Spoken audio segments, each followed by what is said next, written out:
मे महिन्याच्या उन्हाच्या झळा यवतमाळकरांना मार्च महिन्यातच सोसाव्या लागत आहे। आज जर पाहिलं तर तापमान साधारणतः 39 अंश सेल्सिअसवर जे आहे ते आता पोहोचलेलं आहे।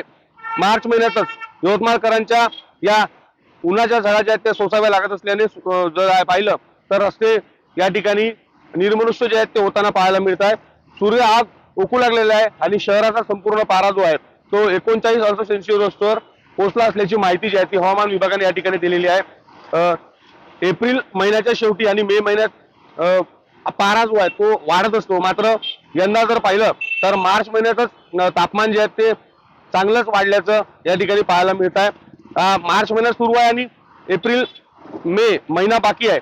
या 2 महिन्यात साधारणतः पारा जो आहे तो 40-42 अंशाच्या पुढे जाण्याची शक्यता जी आहे ती या ठिकाणी वर्तवली आहे। त्यामुळे नागरिकांनी डोक्यावर टोपी किंवा शेल्याचा वापर करून सोबतच थंड पेय प्यावे, जेणेकरून उन्हापासून संरक्षण होईल, अशा पद्धतीचं आवाहन जे आहे ते जिल्हा प्रशासनाकडून करण्यात येत आहे।